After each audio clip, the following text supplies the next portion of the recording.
Today we're going to be building a giant gingerbread candy birdhouse. Now this birdhouse is 4 feet tall and it's going to look perfect with our Christmas decorations. So join me for the ride.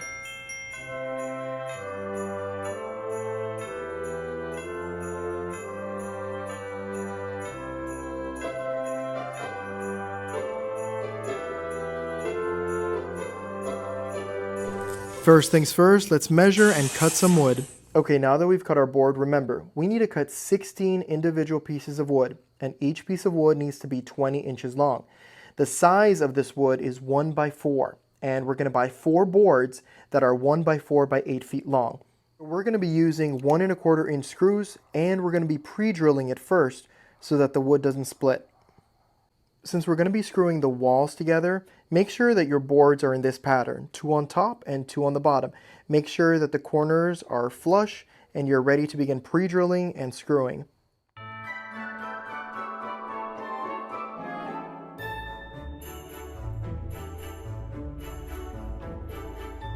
Okay, so now we need to cut the insulation foam board that is going to be the walls of the birdhouse. So I've got the wood that we just screwed together. We're going to put it right there on the edge, and then you can use a marker or pencil and just mark it. That way you know exactly what size you're going to be cutting. Also, before I begin cutting this, I'm going to write a number 1 right here and then a number 1 right here, so I know which board goes with which wood frame. I'm going to use the utility knife to just cut it out. And of course, my blade is not sharp.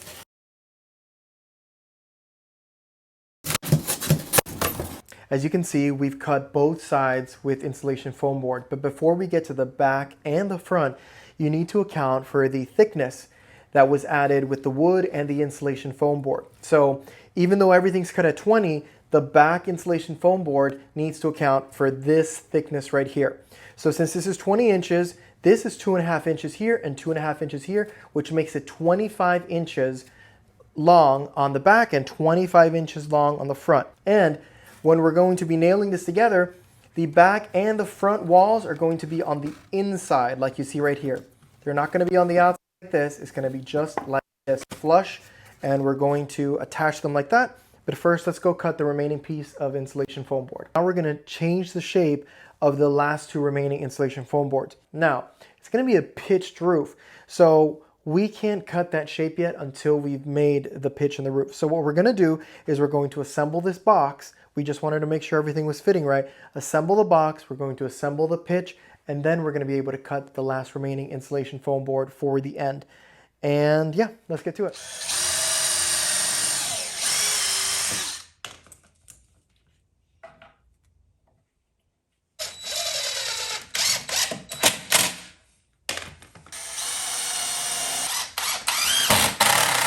So now we're at the pitch of the roof. So I'm going to break this down as basic as possible because a lot of my viewers probably don't know how to do angles and pitches. I don't know how to do that stuff. I've only ever built one roof before and I was winging it. So to make it super basic, we're going to be using measurements instead of angles to get the pitch of the roof. So right here I have a 27-inch long 1 by 2. We've cut 4 of them. I've already attached 2 just so I could show you. But we're going to get our 27-inch piece of wood and we're going to measure 2 inches on the bottom. Once you measure 2 inches on the bottom, you're going to mark it with a pen or pencil. That's going to be the guide for when we're going into the box, how deep to go. And I'm going to show you closer how we're going to do it. Because after we go deep, we're going to be able to tilt it like that and then put a screw, 1 single screw. Because with 1 screw, you can move it and you can adjust it to get it to where you want to be. If it's like this, no, because you want it to be just like that. And this is the most basic way to do a pitch. And let's see how this turns out. What I've done here is I've measured 2 inches. I've marked it. Now what we're going to do,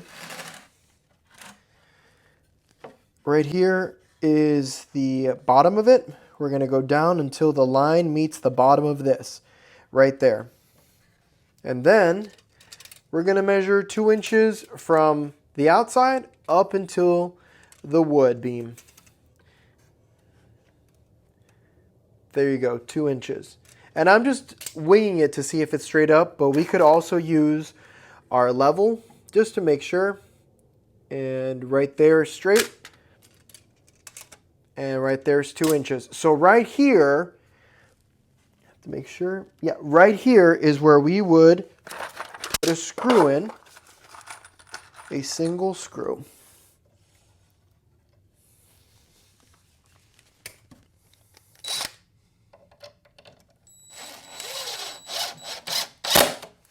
Perfect.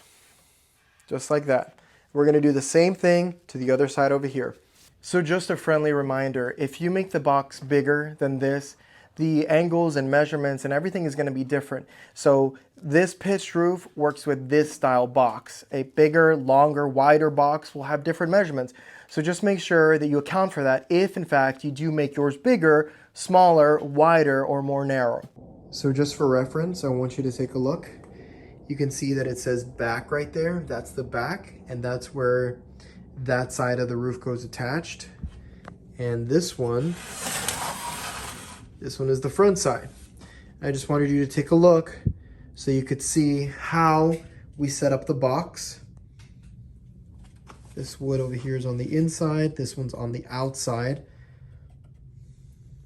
So you can just get a better idea of how this is coming along. Now that we finished installing this part of our roof, we need to cut brace pieces. These are 6-inch long of 1x2 wood. And it's just gonna go on the inside just like that. And then the second one, just like that. So make sure that when you're putting this brace, it's not too high so that it doesn't come out like that. Just about there. And then you have to make sure that the corners right here meet just like that. You don't want it like this, you don't want it like that. You want it just like that. And that's when you attach the brace piece. And we're done with that section of the roof.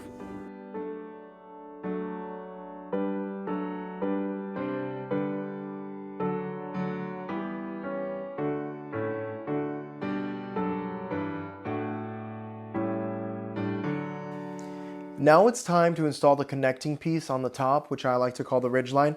So we're going to cut a PVC to 21 inches long. Now you can use either a 3/4 of an inch or a 1-inch PVC for this part.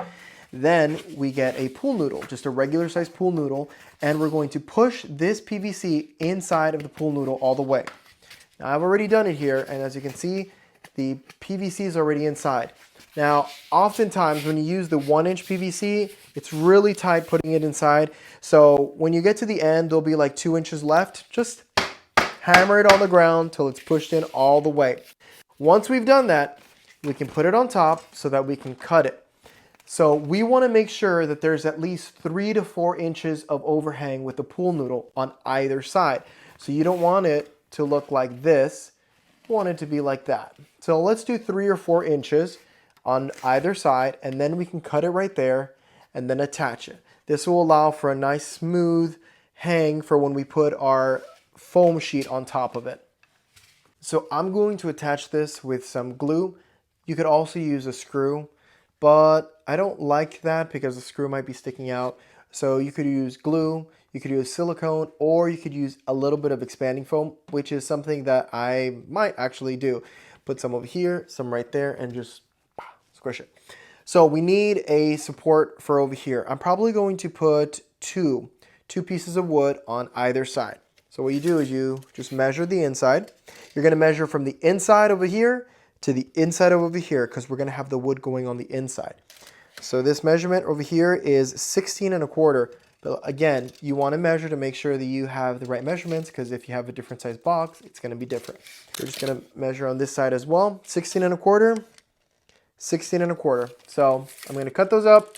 But again, measure, double measure.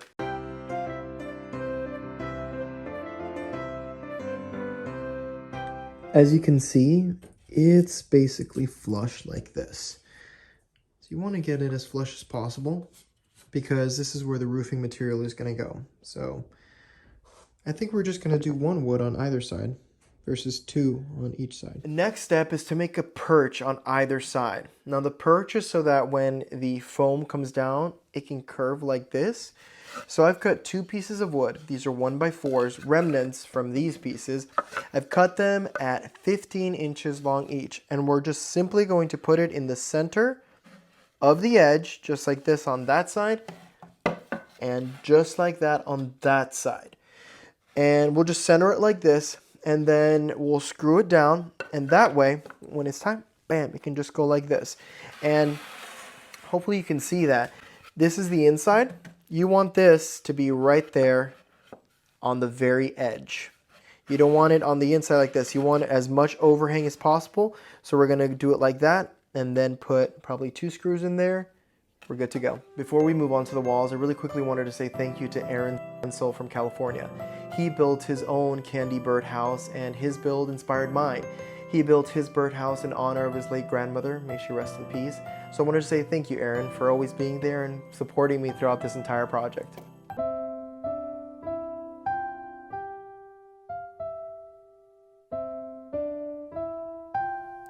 So remember, we have to account for the insulation foam board and the wood. So the new distance, once we add the insulation foam board on either side, will be 25 inches. So you just want to make sure that you add it on both sides, and then we'll double check by measuring, and it'll be 25 inches across. We line up this one right over here, and perfect. Now we can get a pencil or a marker and get a rough outline of the top, and we already know where this one is on the side, so we can mark it right there. We just want to get a good measurement so that it's as close as cut as possible.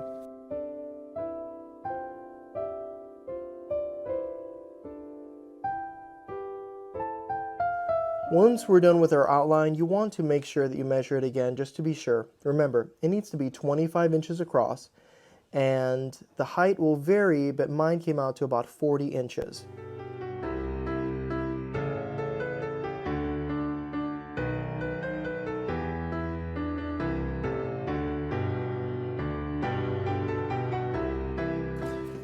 Real quick, before we install these walls over here, I've cut these 1x2s because we need to put them right over here. The reason is this over here is not flush with this. So when we put this wall right here, we have that gap in between. But if we screw both of these together, we'll have a nice backing for us to attach it to. So you can cut these 1x2s at any size. You can do it the length. You can do it halfway, you can do it 6 inches, it doesn't matter, but we're gonna need to stack them just like that. And I'm gonna do this right here and screw it together so that we have a backing for this one.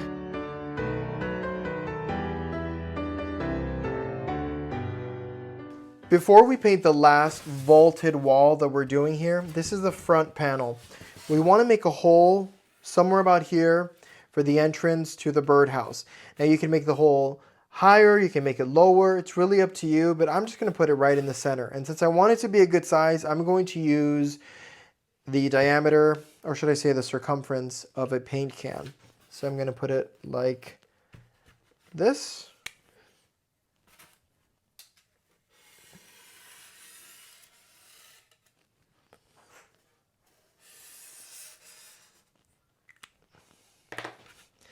And just like that, we have the outline. So I'm going to use my utility knife, cut this out, and once I'm done cutting it out, I'm gonna paint everything.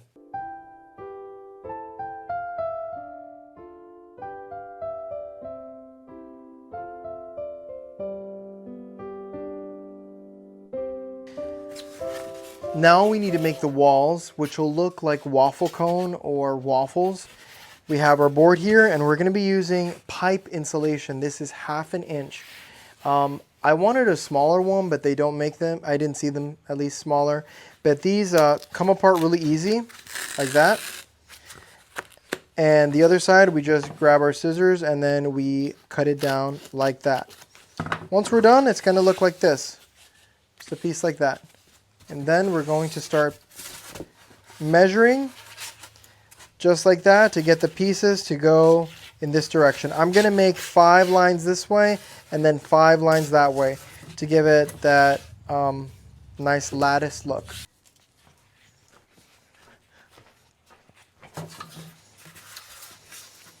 And since this part is going to be our top part over here, I'm going to do it this way.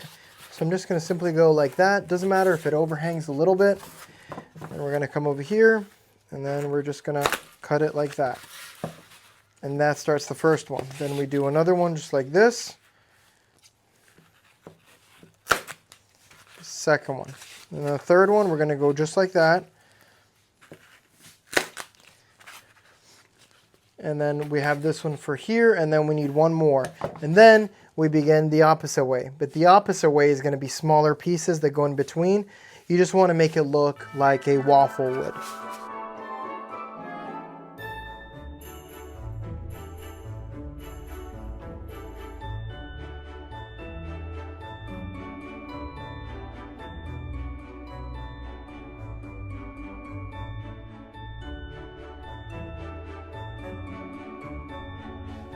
So once the waffle has dried, you want to grab your utility knife or some scissors and just cut off everything that's poking out from the edge.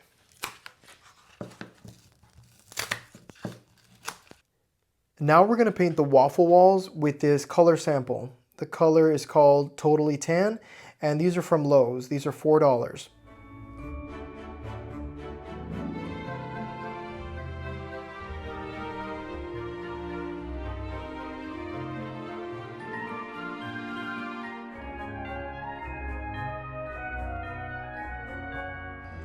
So I changed it up just a bit. As you can see, I added more rows. I added a total of 7 rows on one side and 5, almost 6 rows on the other side.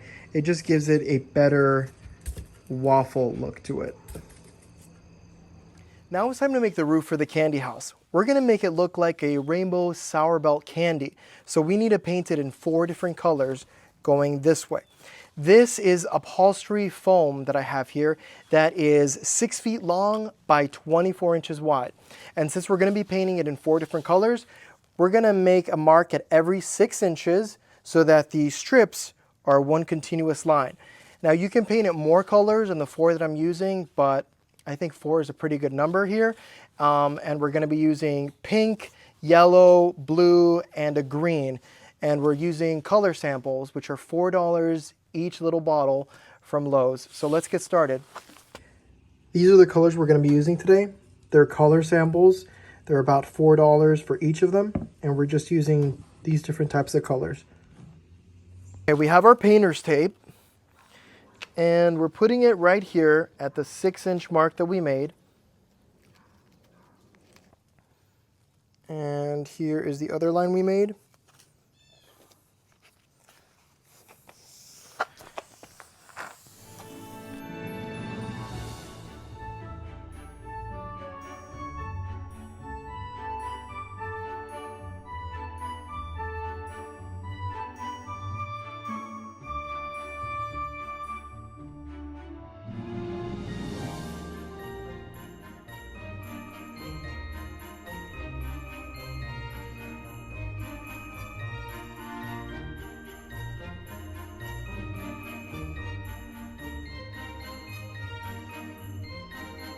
Before we attach the walls or anything, let's attach a piece of plywood to the bottom. So I just cut it to the length and width of the base of this and attached it with some screws, and now we can move on to the walls. Now that we're going to attach our waffle wall, we're going to be using expanding foam on the inside over here.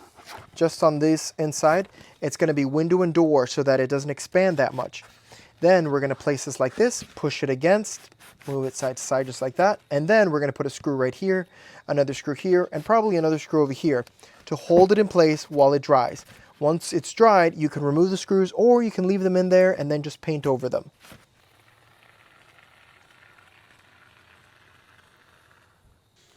I'm going to put some in here.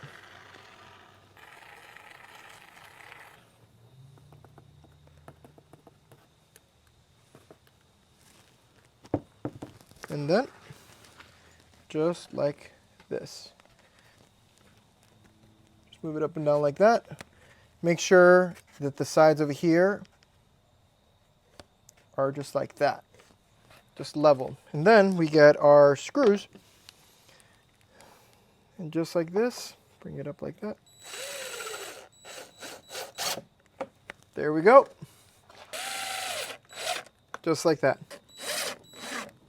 There we go. And you can put another one right over here just so that it doesn't push it back once it's expanding. And we're going to do the same thing to the other side.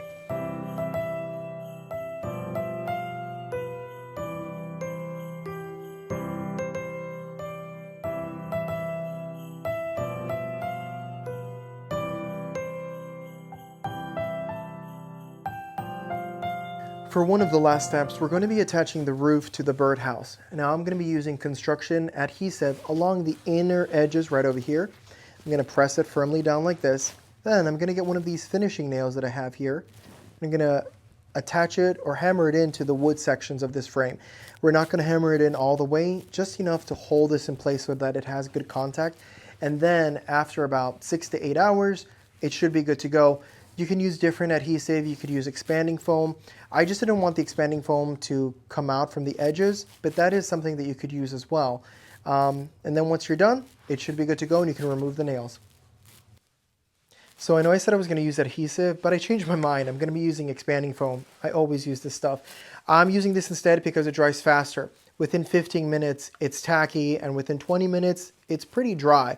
The other adhesive was going to be overnight, and I just kind of want to finish this now because I'm super excited. So we're going to be using expanding foam on the inside, pressing it down. Anything that comes out, just use a paper towel, a piece of wood, anything small to remove it. And then afterwards, we can paint it if there's any spillage, but I don't think there will be. So let's get started.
So now that we're done gluing all our treats and sweets to the birdhouse, we need to apply this sparkling snow all along the roof. This will give it that nice sugary look to the candy roof, and we're going to be using some spray adhesive, and then we're going to pour this on it, and that'll complete it.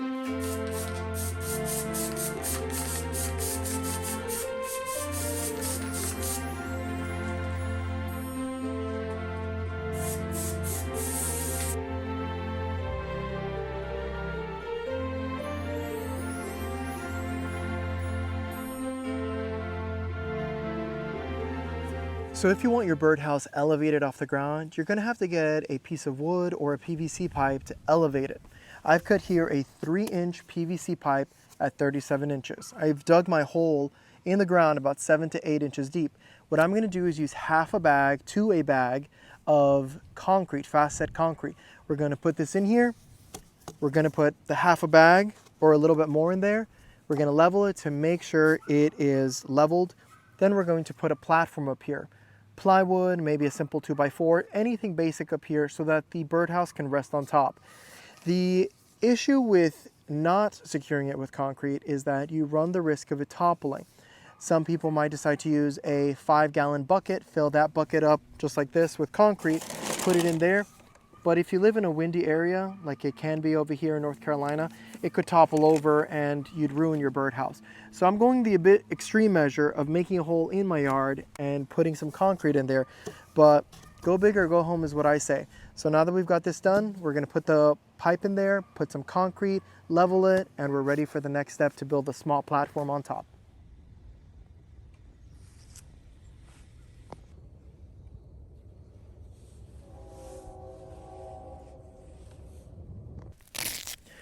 For the base, we're gonna wrap it with some red duct tape to give it a candy cane look. That's why I used PVC, so I could get the white background. So I'm gonna start like this.